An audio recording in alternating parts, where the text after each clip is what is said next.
Hey everyone, Clay here. Just wanted to let you know I've got a new comic book out right now from Comixology Originals and Amazon. It's called Hardstyle Juice. It's a professional wrestling murder mystery, so if you're into pro wrestling and comics and all that good stuff, you're going to want to check it out. And it's free to read if you have Amazon Prime. It's a digital-only comic. If you want to check it out, head over to hardstylejuice.com, and that'll direct you right to the page where you can check it out. That's hardstylejuice.com. Thanks, guys.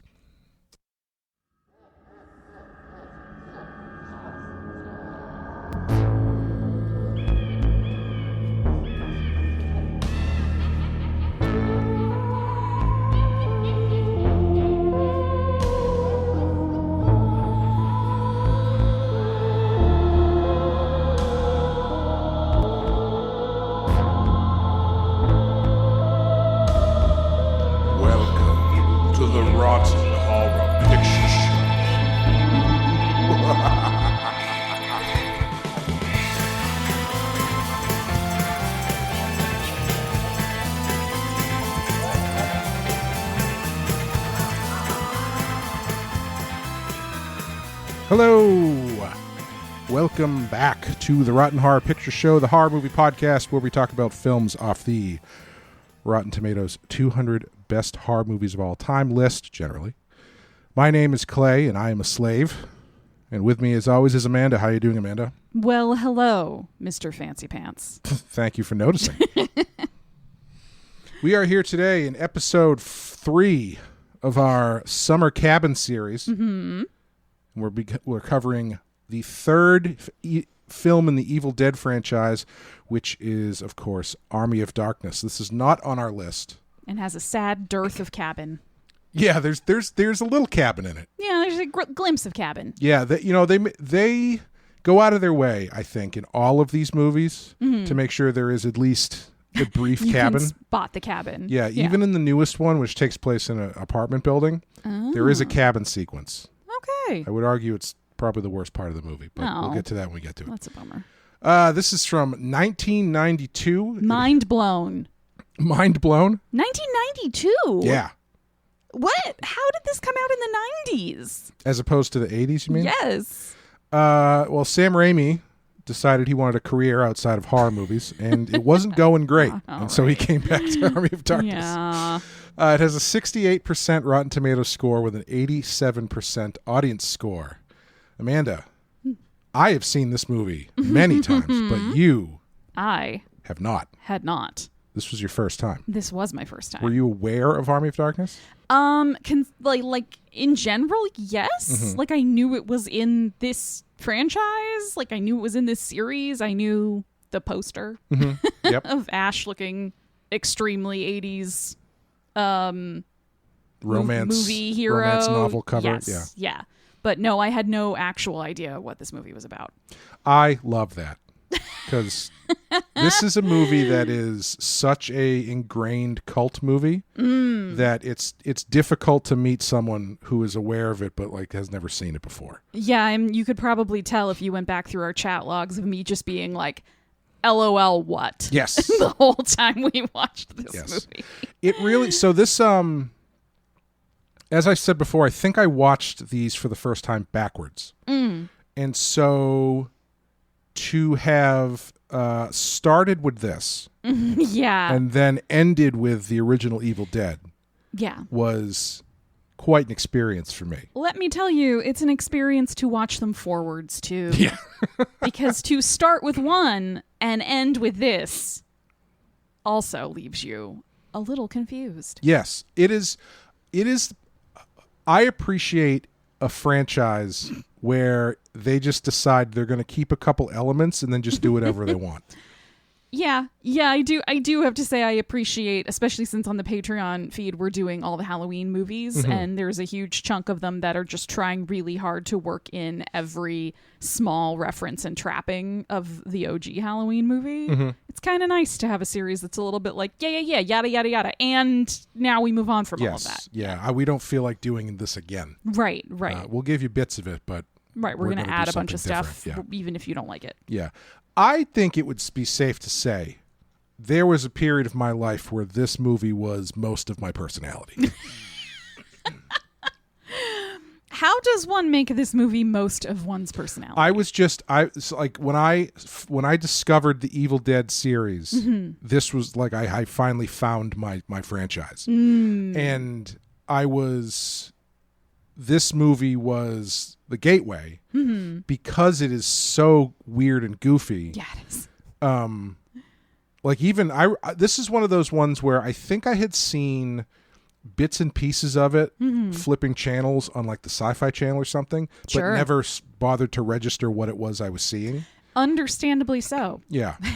And then a cousin of mine, I was talking about something and he was like, well, you've seen Army of Darkness, right? I'm like, no, I don't want it. What is that? And he's like, then he explained it to me. He's like, oh, you have to see it. And so of course he was right. It made a lot of sense after I watched it because he was a huge fan of this movie as well. And I love him to death, but I could easily define him as a shithead sometimes.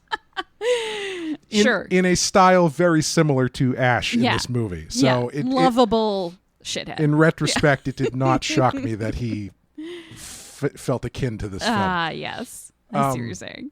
But yeah, I saw this and I was immediately into it, like the quotability of it. Also, the thing that hooked me into it and made me most interested in it was, are you old enough to have played Duke Nukem? Yes. Okay. Not much because technically it was my older brother's game and he did not like for me to play his games. Yes. But I have experienced Duke Nukem. So when Duke Nukem came out, I was more of a Doom person myself, but it's probably a better game. It also, I mean, look at me. Jesus. the horns give it away. Yeah. I don't know what that means. Yeah. Doom was for all the weird goth kids. Yeah. I thought that was Quake. Yeah, but that comes later. Yeah, Quake is more of like a new metal game. I loved Quake. Yeah. Because that was a very gruesome game. It was very hard. So Duke Nukem stood out to me and to a lot of kids my age because of all of the one-liners he said in the movie. I see where you're going with this. Yes. And imagine my surprise when I discovered my favorite video game anti-hero Duke Nukem had ripped off all of his best lines from this movie and from John Carpenter's They Live. In the words of Celine Dion, it's all coming back to me now. Yes. Yeah. Yes.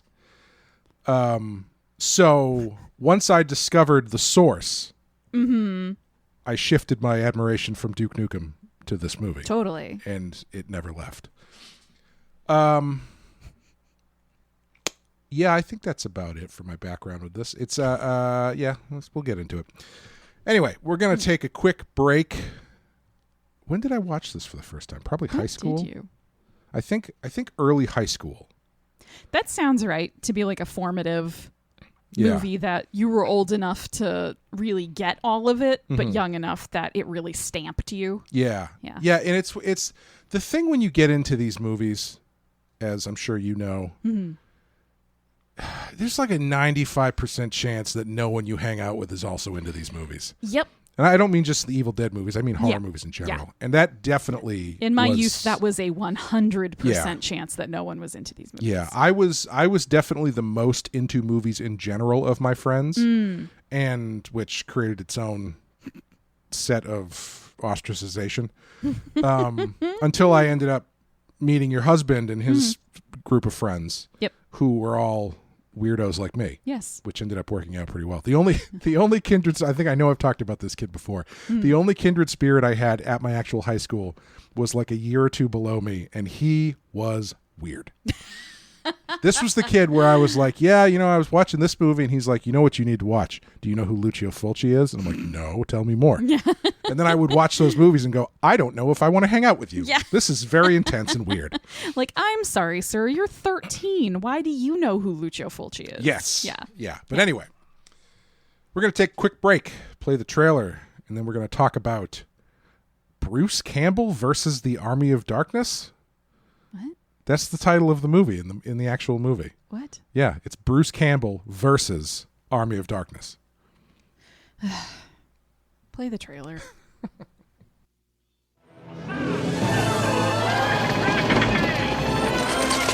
In an age of darkness. May God have mercy upon your souls.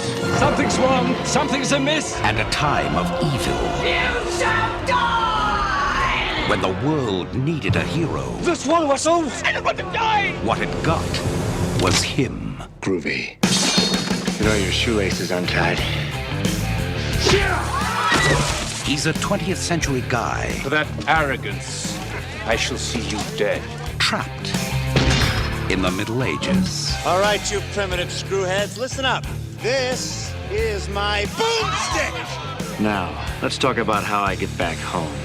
Foretold by a mystical book. Within its pages are passages that can send you back to your time. Forewarned by a wise man. You must recite the words Klaatu, Berata, Niktu. I got it. Fulfilled by a wise guy. Klaatu, Barada. When thou misspoke the words, the army of the dead awoke. Now he's got a date. Give me some sugar, baby. With the army of darkness. You found me beautiful once. Honey, you got real ugly. Sound the trumpets. Raise the drawbridge. Drop the Oldsmobile. From Sam Raimi. Oh, that's gonna hurt. Director of Darkman. Comes Army of Darkness. They live. They breathe. They suck. Army of Darkness. Okay, Army of Darkness from 1992, directed by Sam Raimi, written by Sam Raimi and Ivan Raimi, starring Bruce Campbell, Beth Davids, Marcus Gilbert, Ian Abercrombie, Richard Grove, Bridget Fonda as Linda No. 3, Bill Moseley as the Deadite Captain, Ted Raimi as 3 different characters, including 2 characters in the same scene. Oh, shit. And Bruce Campbell as Evil Ash. Amanda, what happens in Army of Darkness? Ash is transported back to medieval days where he is captured by Lord Arthur. Aided by the deadly chainsaw that has become his only friend, Ash is sent on a perilous mission to recover the Book of the Dead, a powerful tome that gives its owner the power to summon an army of ghouls. Yes. His only friend, the chainsaw. Mm-hmm. Well, Clay, some things you'll find in this movie include the third of 3 Lindas. Yes. This is our third and least experienced Linda. Yes. And it is played by Bridget Fonda, who is I believe, a friend of Sam Raimi's, or she might have just been a fan of the series. Oh, wow. And she said, I want to be involved. And he was like, well, we need to reshoot this flashback anyway, so do you want to play Linda? And she was like, yeah, sure. Be Linda for 35 seconds. Yeah. The 12-gauge double-barreled Remington with a walnut stock, cobalt blue steel, and a hair trigger, which you can find in the S-Mart sporting goods department, made in Grand Rapids, Michigan, and retails for about $199.95. Shop smart, shop S-Mart. I'm going to have some questions about the S-Mart of it all later on. Just FYI. You'll also find Wall Goblin. Yes. Unexpected Wall Goblin. Yes, surprise Wall Goblin. Played by the guy who was inside the Stay Puft Marshmallow Man suit. Oh, that's a fun bit of trivia. Yeah. I like that. That's going to be written on my tombstone. Here lies That's a fun bit Clay of McCormick. That's a fun bit of trivia. Would you rather fight 1 ash-sized ash or 10 duck-sized ashes? Yes. That classic interview question that we've all experienced at this point. That sequence still works surprisingly well It for the looks most part. shockingly good. Yeah. Sword boy, torch boy, flute skeleton, drum skeleton, bagpipe skeleton, handsy skeleton. Very handsy. Sheila's 7 wardrobe changes. The power of textbooks. Yes. The death coaster. Oh, yeah. The Death Coaster is what his car is called. I think that's what they called it in production, but I don't think they ever say it in the movie. Yeah, I don't think they do. But that is also what I named my car after my first car accident. Nice. And 3 multi-purpose magic words. Yes. Multi-purpose. I guess I can't give Duke Nukem too much shit because Army of Darkness does take the magic words from another movie. Ooh, what movie? So, for The Day the Earth Stood Still. I've never seen that one. Yeah. That's one I feel like I should have seen, but I have not. Yeah, it's a good one. I haven't watched it in a long time, but Klaatu Barata Nikto is a command that the main guy gives to his alien, I think. Okay. Anyway. All right. So, this is the third of the Evil Dead series. This is made after Darkman, which was Sam Raimi's first foray, but is not his last, into the superhero genre. And Darkman was a pretty unmitigated disaster, I believe. There's a great story about how they took the movie away from him at one point and cut it themselves and locked the picture. And then after they locked it, Sam and his brother snuck into the studio, stole it, and recut it, and then brought it back. So the one that actually went out was his cut of it. Oh, man. Which I think is probably illegal. I don't know. I don't know how that stuff works. But he did not have a great time with that movie. Kind of got taken away from him. And so I think Army of Darkness was a repositioning, which didn't help much because this also did not do very well. Sam Raimi has a very specific style. Oh, yeah. And I feel like it only works in very specific parameters. Well, like if somebody from outside of him, like if somebody on the outside kind of influences it too much, you sort of lose. Oh, I can see what you're saying. Do you know what I mean? Yeah. Like it either needs to be his thing or somebody else needs to do it. Like you can't do a halfway Raimi. Yeah. He can dial it in or dial it down pretty well. Yeah. Like there's the movie that he did a couple movies after this called A Simple Plan is a pretty restrained version of his Emo thing. band, yep. Yeah, I think that's where they got the name from. I'm sure it is. And that's a pretty good movie. And is very restrained for him. He's one of those interesting filmmakers who has a specific style and a specific thing, but at a certain point struggle to find where they fit outside of that thing. Yeah. You know, the same thing happened to like M. Night Shyamalan and Kevin Smith and these people who have very like strong styles and voices. Right, where they're still for lack of a better word, mainstream enough that they get these bigger movies, but they're not so mainstream that they're going to appeal across the board to everybody. Yeah. So it leaves them in this weird like limbo. Yeah. And Raimi had 3 pretty sizable bombs in a row off of movies that are in retrospect a lot more well regarded, because there was Darkman, there was this, and then after this, Sharon Stone uses her clout to get him hired to do The Quick and the Dead. Oh. Have you seen The Quick and the Dead? A long time ago, yes. So good. Yeah.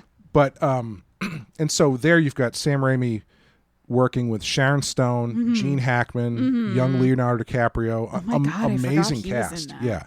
And he's doing his thing. So it's a Western through the Sam Raimi lens, so it can be pretty ridiculous. But but like that didn't work for people either. Yeah. And so then he really starts to try to dial it back. And then he does A Simple Plan, and I think he does is the Gift right after that. Oh, for love of the game, he's got 3 after The Quick and the Dead. He's got 3 dial it back movies where he does A Simple Plan, For Love of the Game, and The Gift.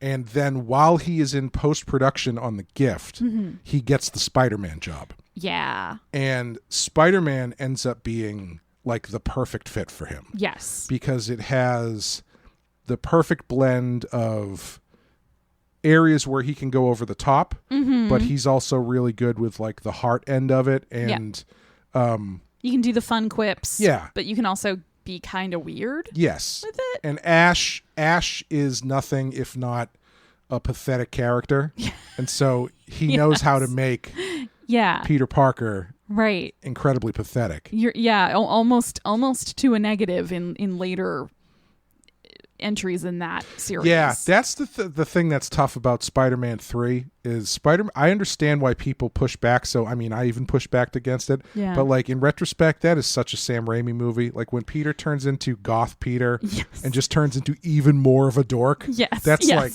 makes perfect sense. It makes perfect sense if you're looking at it from the point of view of this is a Sam Raimi film and you're looking back at characters specifically like Ash. But if you're just somebody who liked the first Spider-Man movie or the first two and then you went into 3, I can see why you'd be a little... Because I vividly remember this because my younger brother, huge Spider-Man fan, since he was like a very, very small child. Yeah. Like the whole 9 yards. He's got like all the comic books. He's always loved Spider-Man. And I remember when the 3rd movie came out, he was young enough that he still loved it, but like old enough that he could kind of acknowledge like it had gone off the rails somewhere in the context of that series. And I remember him being sort of like, well, it's got this stuff that's good, and kind of trying to defend it without like over defending it. Yeah. I unfortunately for Spider-Man 3, I knew what I was watching as I was watching it. Yeah. But I still was like, well, I'm happy he's making anything. Right. You know, I'll see this twice in the theater. Glad to be here. But, you know, his style is can be so bombastic and so specific. Like when he came back and did Doctor Strange 2. Yeah. I saw that movie with like a full house. Yeah. And everyone else was clapping like when Reed Richards or Professor X showed up. And I was the one clapping when he was doing like a Dutch angle snap zoom to a closing door. I was like, yes, this is what I'm here for. You know, I was here for the Sam Raimi stuff more than I was for the other stuff. Cameos. But this Army of Darkness, I feel like this is Sam Raimi completely uncorked. This is about as pure of a Sam Raimi experience as I think you can get. Yeah. And with that being said, what are your thoughts on Army of Darkness? I will say I enjoyed watching this movie. It was a really, really fun watch. I can barely understand how this is part of the same series. Correct. Which is not to say that I disliked it. Like I want to be very clear about that because I don't want our friendship to end. Though I did joke that I was going to see how far I could push our friendship by just poking holes in this movie. I can have you replaced. It's fine. Yes. See, that's what I'm afraid of. So, no, it's best movie ever. We just ended the Star Trek podcast. I can get West. Are you cleaning house? Jesus. It was a weird experience going into this after having just watched Evil Dead and Evil Dead 2, and then going into this, which is such a different... It's a different style of movie. It's a different type of narrative. It has different, like, reference points back to other, you know... storytelling traditions, if you want to be highfalutin about it. It wipes clean, you know, all the characters except Ash. He's the only one, and he's pretty different. Once again, yes, very different. And it's just so off the wall and so like, oh, we're on a medieval adventure movie now. Yeah. Like even the zombies are like, they're not really zombies the way they were in the prior 2 movies. It's just like, a bunch of skeletons, which is great. Yeah. Skeletons were one of my favorite parts. It is funny how they use hallmarks of the previous movies to sort of like ease the transition from cabin-based horror movie into Ray Harryhausen high adventure movie. Yes. So you get a deadite goblin with wings at the beginning, and you've got the pit monsters and the one girl...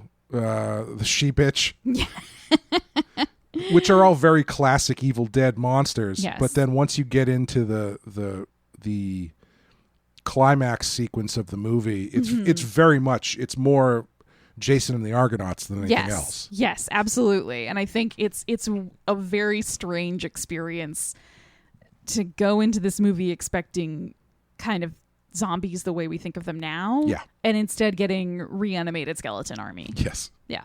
But I enjoyed it. And I feel like there's so much going on in this movie that I had a little bit of like, wait, where are we now? Like, where are we go? How are we already? Like, it moves pretty quick through very different fast locations and Ash's different moods. And there's these guys, and now he's over here, and then he's fighting tiny versions of himself, and then he's in a cemetery, and then he's riding the horse back to the castle, and then they're preparing for a war, and then everybody's getting stabbed, and it's like very, very quick. So there were like between that and all of the quippy dialogue back and forth, I kind of had moments where I was a little bit like, I feel like I've lost my place a tiny bit. Yes. But it's a whole like it's like the movie equivalent of the wall of sound. Like it's just all happening at once. And once you sort of get in the groove of it, it's really fun.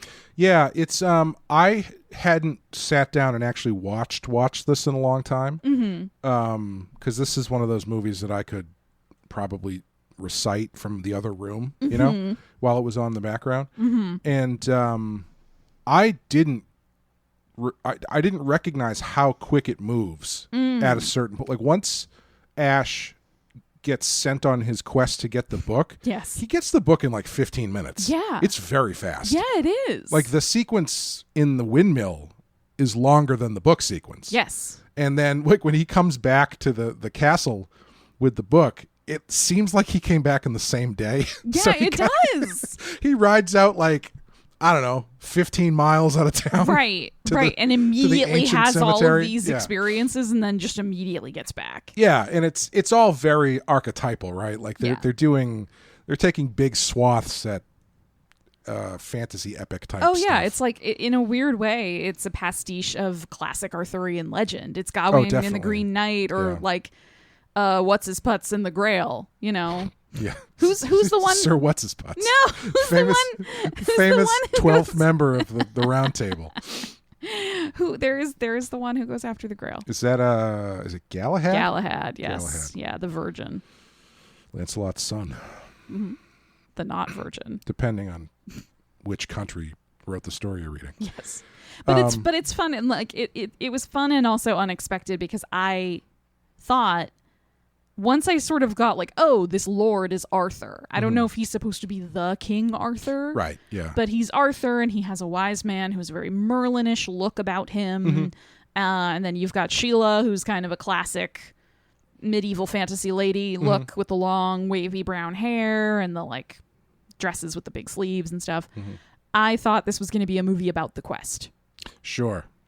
I thought this was going to be much more time devoted to the like journeying forth and meeting people on the way. Yeah. And so then when all of a sudden it was like, oh, the books are here. Oh, okay. So 2 are traps, but you got the real one.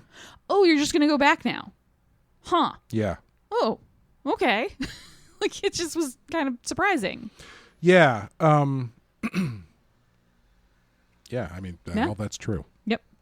It's the kind of movie where you really do need to be on board with what they're doing for this to work at all. Yeah. And looking back on these 3 movies, even though I am very fluent in them, I think I barely see them as part of the same franchise, like, because they are so individual, even though there's like this tenuous connection. Can I tell you something that's gonna be even more of a what is wrong with you all?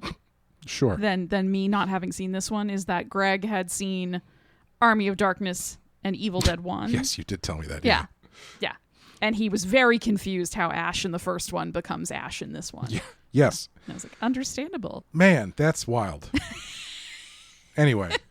Yeah, but I mean, Ash is a really good example where, I mean, he becomes the most fleshed out version of himself in this movie. Yeah. Because you actually get some backstory about who this guy is. Because they actually do a flashback instead of just remaking the first movie in 10 minutes. You know, I just realized this, and it's kind of interesting, where in a lot of ways, Ash is initially written more like a lot of female characters stereotypically are in some older movies, especially, where it's just sort of like defined based on their romantic relationship. Yep. So really all you know about Ash for the first couple movies is he's gonna marry Linda. Maybe. I mean, well, like doesn't he propose to her in the first one? He gives her a necklace. Yeah. All right. Well, I wouldn't say yes if that's what he gave me. But you get all you really get about him is like he's in love with Linda. Yep. You don't get any other information about him as a person. Like, is he going to school? What does he do for work? Where is he from? How did they meet? What is he like? Where does he live? Like, you don't get any of that until this movie. Yes. You finally feel like you finally learn more about like, oh, your real life is you work at the S-Mart. Yes. It is really funny because across the 3 movies, in the first one, he's not really a character. Right. In the second one, he has more personality, but he's still not really a character. Right. Outside of just the way he's acted. And in this one, it all kind of comes together where it's like, okay, he's got this attitude. We know where he works. He's a loser. He, it's funny how much they flesh him out so quickly. Yes. And all of it seems to work. And it's kind of amazing because he really is like a walking contradiction. Like he's a loser, but he's also the hero of the movie. He's a coward, but he's also a complete badass. Yeah. He's a dork, but he keeps getting women. Yes. Like he works a dead-end job, but everybody seems to think he's super cool. Yeah, maybe that's why I hooked onto this when I was younger. He was a very aspirational figure. But yeah, and he's weirdly like happy with himself. Yeah. You know what I mean? Like he doesn't see anything wrong with him. Yeah. He thinks he's great.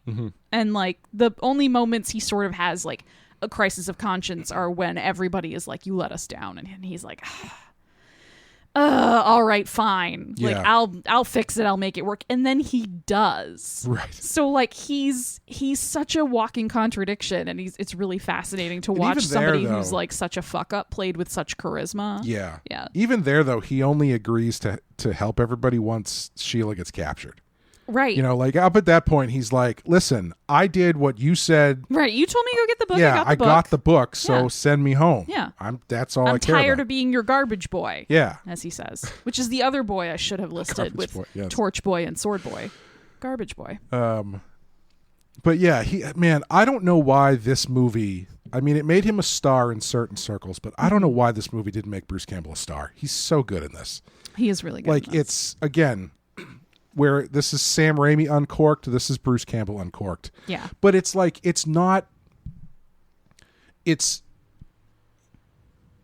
Bruce can go very hammy. Bruce, we're buddies. I worked on a movie with Bruce Campbell, technically. That's true. I worked security for him when he did a book signing at the Brattle once. In terms of the 6 degrees of Kevin Bacon, you're only one degree away from him. Yeah. So Big BC can go pretty broad. He can get pretty hammy. And in this, he manages to do it all in a very controlled way where he like when he needs to go big, he goes big. But playing Ash up until when things start going crazy, like when he's just playing Ash, he's pretty restrained. Yeah. And does a good job playing this angry jerk off version of Ash. He also has some of the best line deliveries. Oh, fantastic. In like film history, if you ask me, because he's so good at saying the ridiculous shit he says with 1000% conviction. Yes. Like he's not winking at the camera. He's like deeply ridiculous and deeply sincere at the same time. I would like to issue a warning to people out there who may be fans of this movie and fans of quoting this movie. Even if your girlfriend knows what you're doing, when you are leaving the house, do not say, yo, she bitch, let's go. Because it will not go over well. Really? Do you have any examples of that happening to someone in real life? I mean, who's to say? Yeah. Yeah. It's just a general warning for any person out there who might be tempted. I just figured I would help others. Preemptively. Where no one was there to help me. Anyway. But no, his line delivery is epic. Even when he says, "What is it, boy?" to the horse. Yes. Like for some reason that really got to me. And I think it's because I have joked before to Greg that I think that horses are just giant dogs you can ride. Yes. I think my dog also thought that when he met a horse because he was very confused. And the idea that you would just talk to your horse like it's your dog. I was just like, this both makes perfect sense to me and is absolutely ridiculous. I mean, how else would you talk to a horse? Would you call him sir? I don't know. Just like the what is it, boy is like a classic line from Lassie. Yes. Yeah. But yeah, like his perfect example of his brilliant delivery is when he needs to get the book. Mm-hmm. And he can't remember the last word. Yep. And you see him get to Klaatu Barada, and then he freezes, and then this like look of terror comes over his face, and then he struggles, and then he just does the looks to the left, nobody there, looks to the right, nobody there. No one's gonna notice if I just paraphrase this. Yeah. But he's excellent in this. Yeah, he's like so much fun to watch. Yeah. That even if you're not fully convinced or fully on board initially with the conceit of the movie, like I was kind of jarred. Like even knowing how Evil Dead 2 ends, it's still like I keep saying, a big transition to go from a cabin in the woods horror movie to high fantasy medieval adventure film. And it's you kind of go into it a little bit like, okay, these are not typically my thing. All right, let's see. But he is so much fun to watch that it just like you can't help but enjoy. You can't help but enjoy his performance and enjoy the movie after a while because he's just like so good at what he's doing and he's so good at being that character. And I can't picture anyone else doing it with the same just level of like comedic timing. Yeah, I think it works because he's a character who is what am I looking for here? Like everybody else is taking the situation deathly seriously. Yes. He is not taking it seriously, but he also thinks that he's better than everybody else. Yes. Because he's from the future. Yeah. Because he's constantly calling everybody primates and I love when he says to Sheila, "Don't touch that. Your primitive brain wouldn't understand metals and alloys and things have molecular structure." And like you can see him losing his own thread in real time, but he still is like, "But I'm still smarter than you." I love when he's like, "Close the door. What are you doing? Raising a barn?" Probably are raising a barn with the other primates. Yeah, and he's mean, but you still don't hate him. No. You know what I mean? He's kind of a jerk all the time. He's just annoyed by the situation. Yeah. Because I feel like he's reacting appropriately for someone who has spent the last, let's say, 48 to 72 hours fighting demons in a cabin. One might even say he's underreacting. That's fair. Only to think that he won. To be sucked back in time to the 13th century to have to figure out how to get home, and then also he has to deal with all this book bullshit again. Yes. So it's I think it's a very unique character angle to play, and I think it works very well. Yeah, I think like it's the type of anti-hero that I feel like there was a period in movies and TV where the like Sopranos, Breaking Bad era where it was all anti-heroes. And that meant this person would murder his own brother to get ahead. Yeah. But he's doing it for quote unquote good reasons. Sure. It's got some sort of bullshit code or something. Right, exactly. And it was like very, very dark all the time. And I feel like Ash is an example of an anti-hero that's like it's not like super dark. He's just kind of a jerk. Yes. But it makes it easier to root for him. Like you're not you don't have all this stuff stacked up against the character where you're like, well, actually, but like you murdered a bunch of people and blah blah blah. Like Ash is really not. He has not brought any of this directly upon himself. He's just sort of like sucked into it all. Yeah, he does pretty directly cause the end of the movie where many people get killed because he didn't remember what the words were. But yes, but that is more of a passive fuck up that's and true. Less of a I am the one who knocks moment. Yeah, that's true. Yeah. But yeah, I think it's the way they begin the movie is so interesting. Can I ask, do you feel like they really needed yet another recap?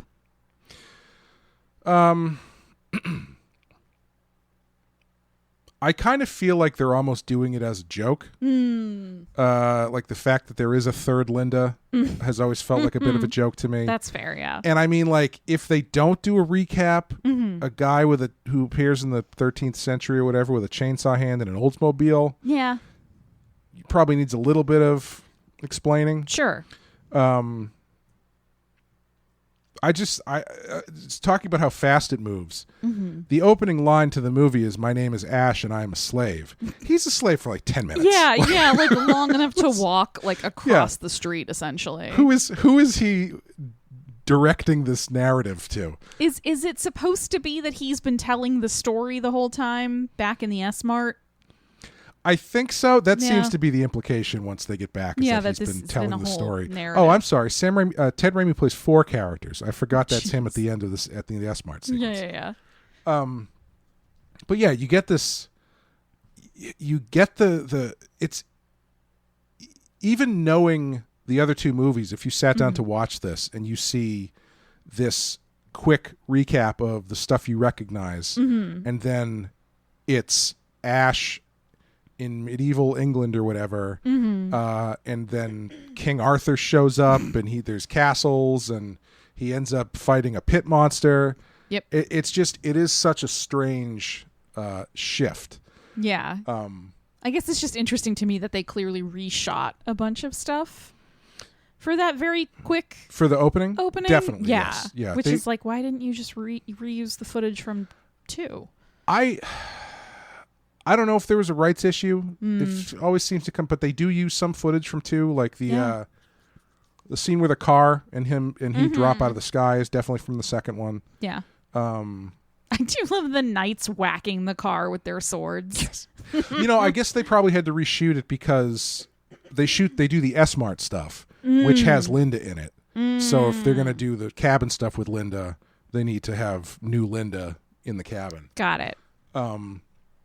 But I mean, it is just such a weird setup where you've got this character who you think chained up in stocks, and then you find out that he works at S-Mart in housewares, and then you find out that he's back in the 13th century, and it's throwing a lot at you very quickly. Yeah, it is. What did you think of the pit monster sequence? I think that might be my favorite sequence in the whole movie. Yeah, it's pretty good. I just think it does such a great job of being like that adventure vibe, but I don't know. It's so off the wall. Excuse me, I don't know where my voice is going tonight.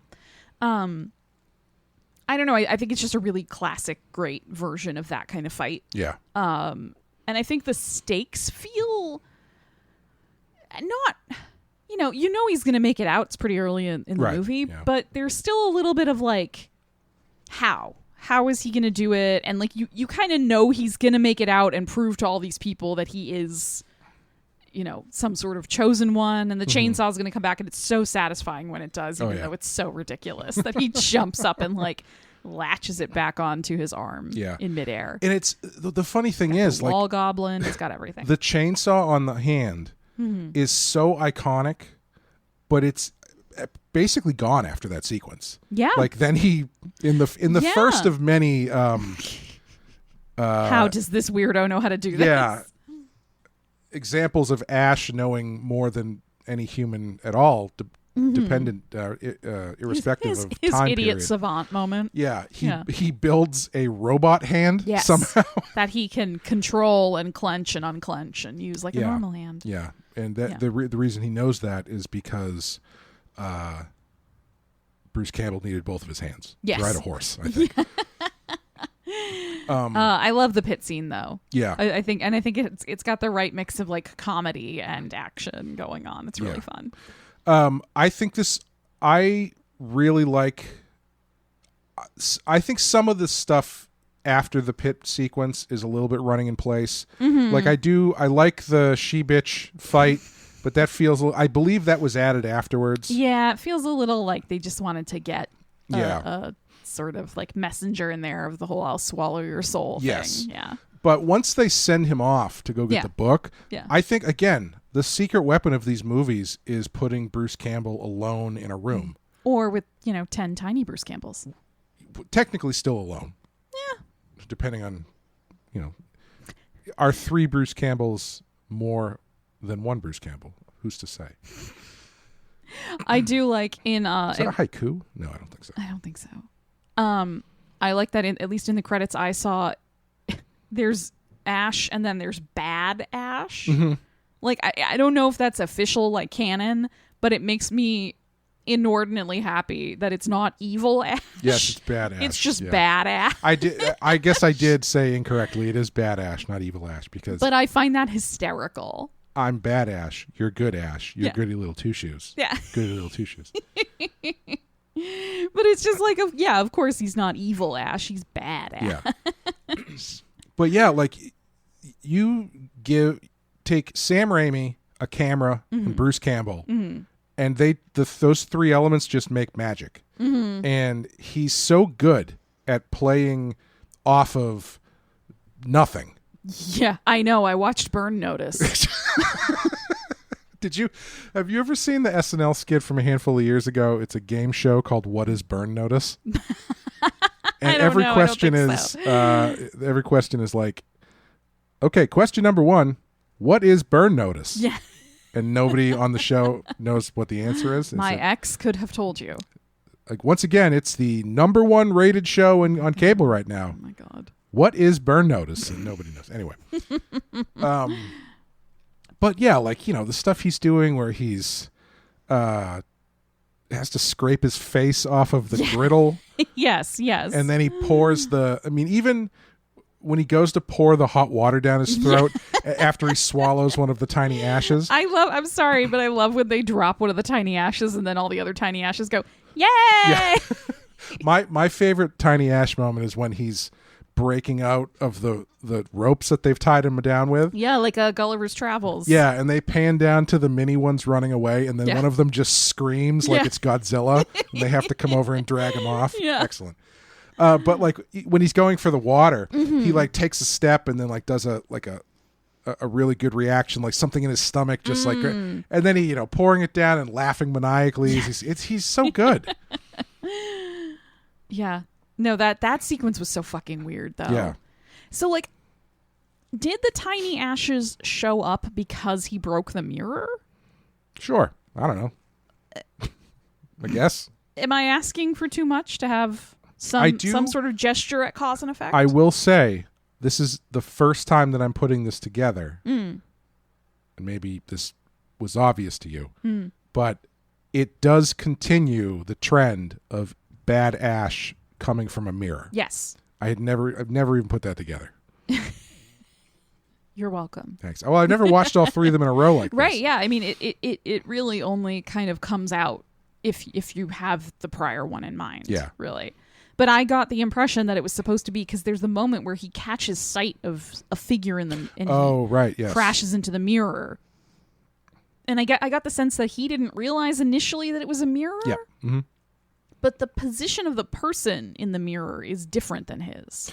Yes. Yeah, it has like a different look on his face too. Yeah, and he's like standing a certain way and Ash is not. Like Ash is kind of like mid-turn, I think, sort of, and he's straight on. So I kind of think it would work if it's like, he broke the mirror and it let the evil version of himself out. Yeah. Would explain why they're all little, because the mirror is in all these little pieces. Yeah, I'd buy that. I don't know. I'm just desperately seeking something to analyze. But when he swallows the one and then an eye grows out of his shoulder, and then he's running through the field with like a separate torso of himself growing out of his torso. When they stop in front of the full moon to howl like a wolf. Oh, it's so good. Oh God. Yeah. And, I mean, when really fun. when after he's cut him up into pieces and he's thrown him into the grave. What's that on your face? Yeah. Huh? Excellent. It must have been really fun for him to be able to play Bad Ash.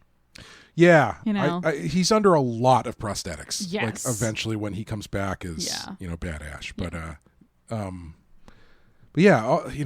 whole sequence, the getting the book sequence, I think is great. The like stretched out face thing lost me a little bit. That's a little goofy. Yeah, it was like a little too far in a weird direction, but Yeah. I'm also at this point kind of used to that with Sam Raimi, where it's like he loves those weird like body effects. What I appreciated about that sequence this time is, I mean, that's all practical stuff. Like when his arms get stretched into the book and stuff. Yeah, it's very Looney Tunes, but it's all stuff they did without computers for the most part. I mean for what they're doing, it all looks great. Yeah. It's just, for me it was like a little too far into the like super goofy. Yeah, end of I would things. say the if you wanted to find a failing in this movie, I think they kind of run out of stuff for him to do in the middle. Yeah, Because the book sequence is really long and it's not really that consequential. Like, it's all fun to watch, Yeah. but it's just fun, this movie feels like it could have used like 1 to 2 more characters. Like not huge characters. I'm talking like somebody like Arthur or Sheila equivalent. Like just 1 to 2 more people to pop up in the middle. Yeah. To either be helpers or obstacles. Yeah. Yeah. Especially on a quest story Yeah. like this, like having someone who shows up who turns out to be like a bad guy or, Right, or like helper seems like they're turns. going to be a bad guy but ends up yeah. just somebody extra, like as great as he is on his own, Bruce Campbell doing those sequences where he's kind of getting to do the whole full body slapstick. It's also fun, like you're saying, like they kind of run out of stuff for him to do. Yeah. So it's like give him something to play against. Yeah. And I think it would have livened up that middle section a little bit more. Yeah. But clearly, once you see the middle sequence, after that, it's clear that, the thing that they really want to do Yeah. is the final sequence Yes. with Sieging the castle. Yeah, the siege of the skeletons or whatever. Because that stuff is just so clearly Sam Raimi just living out his childhood dreams of watching Yes. Ray Harryhausen movies. Yes. Yeah, and getting the skeletons from that very early Disney animation with the dancing skeletons. Yeah, yes. That's pretty much all they are. I love them. Yeah, they're so good. Like the puppeteering is so It looks so good. it's so goofy, but it's so good. I love when they're showing the whole army coming up to the castle and they're panning across it, and then there's just a skull and it just goes.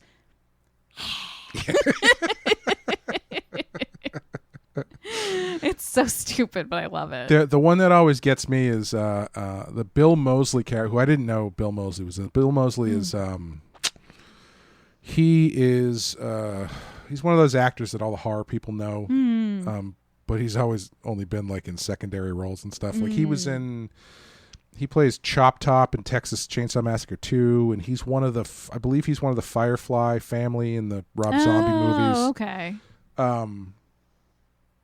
But he was one of these guys who's like, I just want to be in this movie. Yeah. I don't care what it is. Yeah. And so he plays one of the Deadites, the one with the eye patch. And there's a scene where he's riding up to where Bad Ash is stationed with another Deadite that's just a skeleton. And it's clearly Bill Moseley riding a horse, pulling another horse with like a prop skeleton on the top Like that's just bouncing bouncing along. back and forth. Which I'm sure looked ridiculous, but I'm almost positive Sam Raimi was like, no, that's what I want. Yeah. It's like when the death coaster starts cutting through all of the skeletons, and they're clearly just like stationary placed Halloween decoration skeletons that are just being like smashed up by this thing. Yes. But Ash has a lot of hidden talents that we didn't know about in this movie, where he engineering, chemistry. He invents gunpowder using nothing but a high school chemistry book. As somebody who worked on textbooks, I would just like you all to know that there are secret powers embedded in them. Stay in school, kids. Yeah. He also teaches, the one I always thought was the silliest He is teaches them like martial warfare. Yeah, he teaches a bunch of knights how to fight with some like bullshit martial arts thing that you'd see in a movie. Yeah. And it actually works. Was it Sun Tzu? Is that the art of war? Oh, yeah. Yeah. There you go. He's a well-read man. Rule number 1, always wear a chainsaw in your right hand. But yeah, the final sequence is a lot of fun. Yeah. Ash versus Ash is very fun. I like that he chops off bad Ash's hand Yep. to match original Ash. I mean, you don't get more Sam Raimi than when, after turning into a skeleton, Yeah. Bad Ash falls onto the catapult, and right before he gets launched out, the top of his head and his eyeballs bug out Yep. like a cartoon wolf Yep. or something, Yep. and it makes a steam whistle sound. Might as well be in a wooga. Yeah. Although there was basically one of those too, because when Bad Ash comes back from the dead, Yes. it makes like a woo, Yeah. like a sound or something like that. It does. What did you think about Evil Sheila? Worst one-liner for me. Yeah. I may be bad, but I feel good. I never Yeah. liked that. I thought that was unfortunate, and I wish they had given her a little more effort for Evil Sheila. Yeah. Like I wish she'd had a better one-liner. I wish they'd done a little bit more with sending her in like a Trojan horse. Yeah. I think that would have been great. Yeah, she just kind of shows up. Yeah, she like stands in front of the fire or like stands in front of the car, and Ash is like, "Oh no, Sheila," and like has to divert the car at the last second and jump out, and that's how they defeat the battle mobile. But I think like if she can do the Deadite thing where she can switch back and forth between looking like her normal self and then looking, horrific. I wish they had taken better advantage of that. Like I wish Yeah. they'd sent her in like looking normal, and then it's revealed Yeah. like she's close to the book and she's almost got it, and then she goes all like, or like Ash realizes that something's off. Yeah. I also wish they made her look grosser. Yeah, they're definitely trying to keep her looking kind of hot. Yeah. Evil, like as hot as far as you can push it towards monster without her Right. not being sexy anymore. Right. I wish they had just let her, like for instance, either Linda 1 or 2, just like let her be kind of more of a monster. Yeah. I think that would have been more fun. Yeah, I agree. The stuff, like, it's weird too, right? Because I don't disagree that it would be fun to use her in a more Trojan horsey kind of way. But, like, at the same time, I don't really, like, this movie is so chopped to the bone. That's true. And I don't, a lot of times people say that in a bad way. I don't feel like adding much to this is really going to improve it that much. That's a good point. Because that stuff would be a lot of fun and make sense. But just given the way this movie flows. Yeah, it's and just like we so, keep saying how fast it moves. It's just so economic in the story that it's telling that it might slow it down. It might kind of drag or something in the middle, but even more, Yeah, that's a really good point. And there's already enough going on in this movie where it's like, wait, what? Wait, like all of this stuff where if you think a little too deeply about it, you have questions with no answers. And that's not what this movie wants you to do. Right. Like this movie does not want you to stop and be like, no. How does Ash know how to make gunpowder? Nope. All that matters is that he did. Yeah. Yep. And so obviously Ash saves the day and kind of gets the girl. Oh, I love the jumping back a little bit. I love the sequence when he's brings the book back and he's acting like a coward. Yeah. And she's like, "What about all those beautiful things you said to me?" And he's like, "That's just pillow talk, baby." Right. Yeah. He's such a shithead. But he gets the girl, but he has to leave because he has to go back to his own time. And he drinks the magic potion, and we come back to S-Mart, where he has apparently been telling this story to Ted Raimi. Yes. And after that, there's this like action scene where another Deadite shows up in the store, and he blows the monster away, and then gets the girl again and delivers the fantastic final line, "Hail to the king, baby." This is not the original ending of the movie. The original ending of the movie, and I believe is the European ending, because our listener Kyle informed me that he has only ever seen the European cut. He lives in England somewhere, swamp somewhere in England.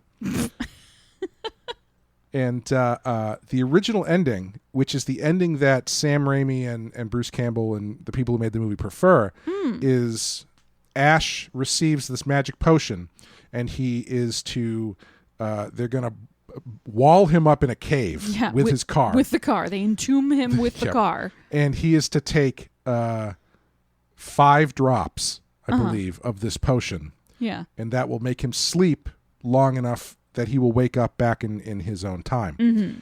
And Ash, being the dumbass that he is, accidentally takes 6 drops. Yeah. And so he wakes up, climbs out, and discovers that he is in England post-apocalypse. Yes. Where everything has been completely destroyed. Yes. And he screams as the screen goes black, I slept too long. Yeah. Now, I understand. Well, what's your read on this ending, the original ending? How do you feel about it? I don't like it as much. Yeah. It feels like kind of a letdown after the whole exciting tone of the first one and the like thrill of the victory and all of that. Like, you want him to continue on, you know, you want him to continue to have a story, and it's like, I don't know. I think having him fuck up by not saying the words right again in order to go to the future is funnier too. Yeah. That he keeps making the same mistake. Like he even though they are the most important 3 words, he cannot remember them. Right, yeah. And I think that's funnier than just like, I lost count of the drops. Yeah. You know? Yeah. And I think it in a weird way in this world makes more sense. Because like the book teleported him into the past, and this is a way for the book to teleport him back to the future where he belongs. And it's sort of like, okay, that is a bookend, forgive the pun, that in this universe makes sense. Mm-hmm. Whereas having him sleep for 700 years or whatever, like, but he would then just die. Well, magic drops. It's just a bummer. It's just a bummer to have him come out into the, like, you know, hellscape where there's no other humanity and nothing is left and everything is falling apart, and he just is like alone on a hilltop crying. I can understand why they prefer that ending, because listening to them talk about the character of Ash, he must always suffer, basically, you know, like he can never do anything right, and he always ends up getting screwed in the end. Sure. So I can see why that would be in line with their idea of what Ash deserves. Mm-hmm. But I agree. I think the theatrical ending with the S-Mart stuff, first of all, makes the S-Mart stuff at the beginning make a lot more sense. As far as the story goes. Yeah, like, why include all that if you're not gonna kind of get to see him back there being that smug kind of like guy who's really into himself that we've all met when we've had like crappy jobs. Yeah. And you're like, really, dude? You're the manager of the housewares section at S-Mart. Why are you so full of yourself? Right. It's more fun to see him in that environment. And I also think that it kind of excuses the all of these leaps of believability from the movie you just watched, because if you come back to the S-Mart thing and it's this whole thing has been Ash telling this story, then if you imagine Ash being like, and then I built a robot hand, right, and he threw the gunpowder. chainsaw down into the pit and I leapt up and I just popped it right onto my stump and I immediately killed the thing.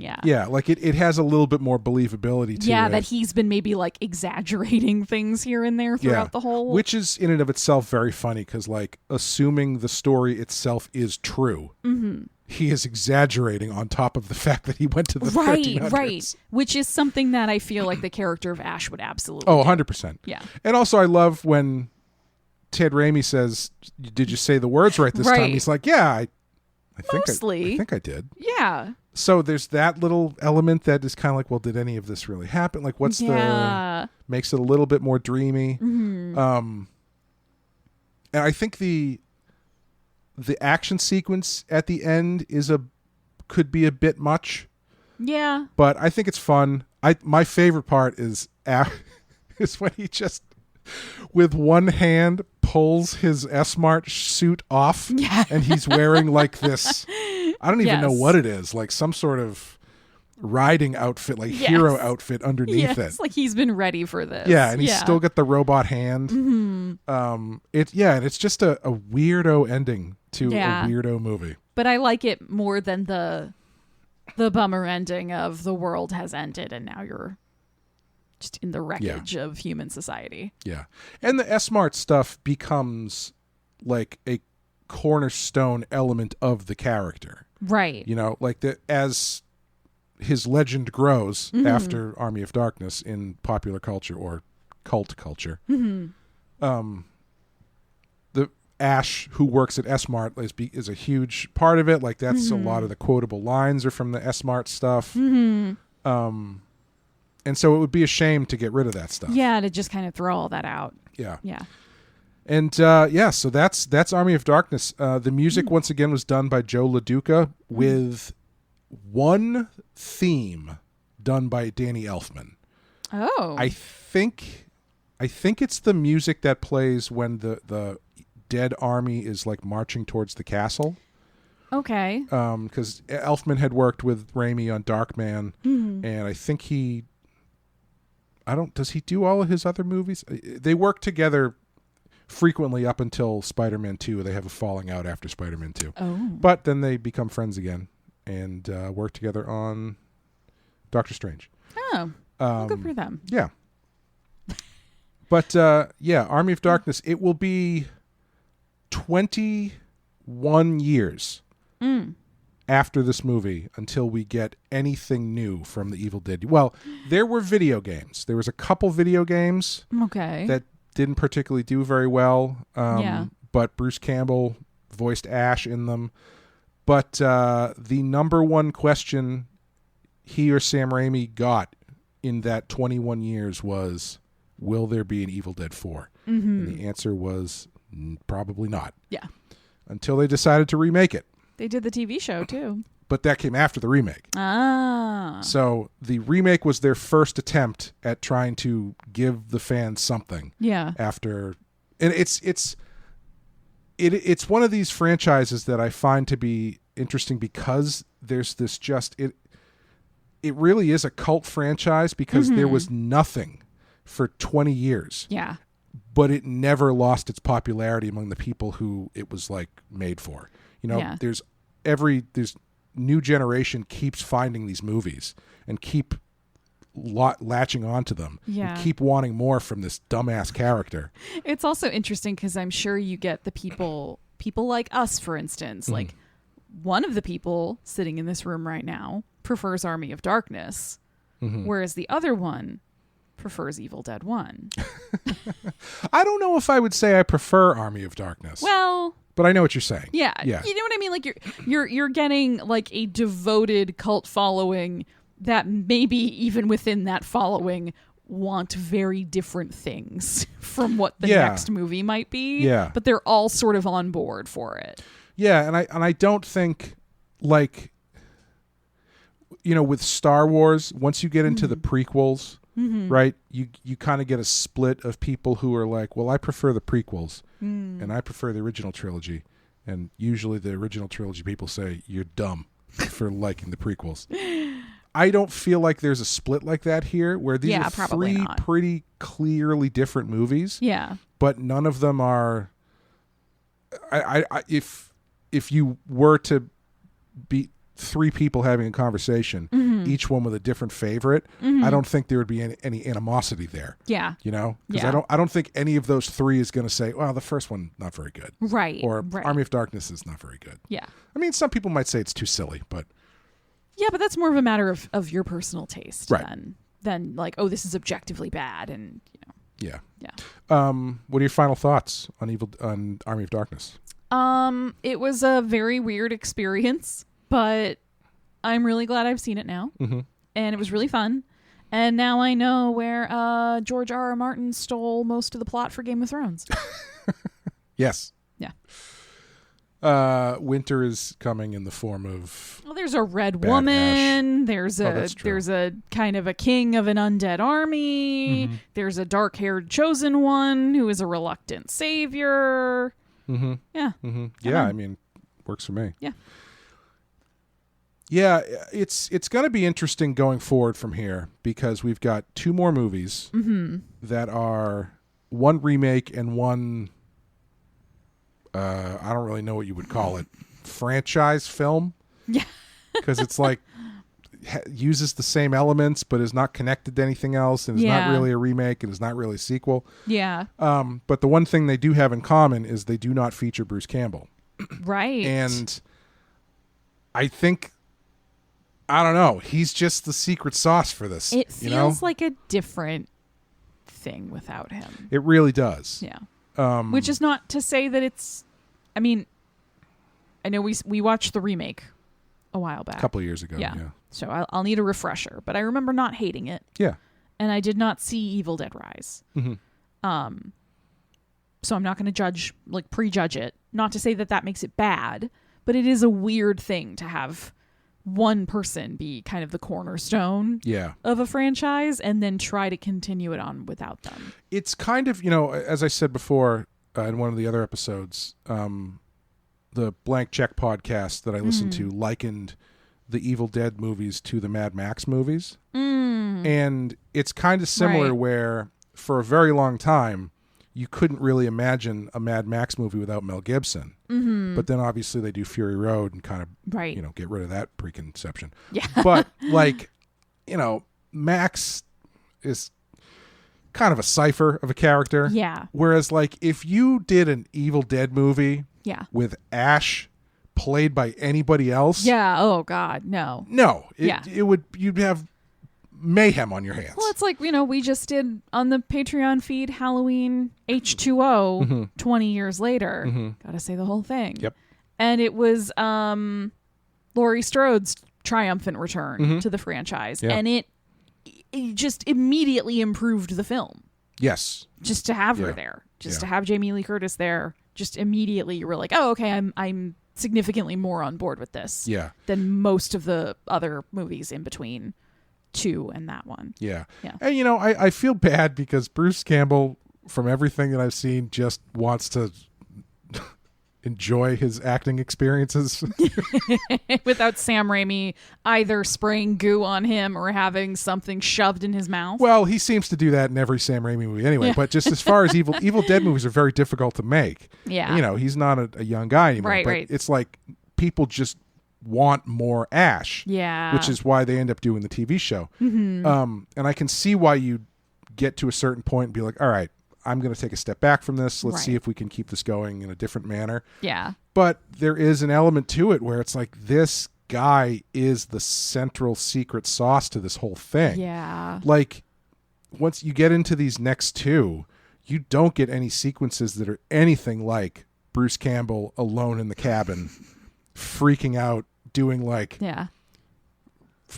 backflips onto the kitchen floor and smashing himself in the, it's just not, you don't get anything like that to that level. Yeah, it's the season of the X-Files without Mulder and with very little Scully. Yeah, that's a good example. Yeah. It's like, what do you do with this now? Yeah. There's you have John Daggett or Doggett. I don't know. John Doggett. Yep. Anyway, not to set you up for disappointment for the next movie. Oh boy. I think that's going to do it for Army of Darkness.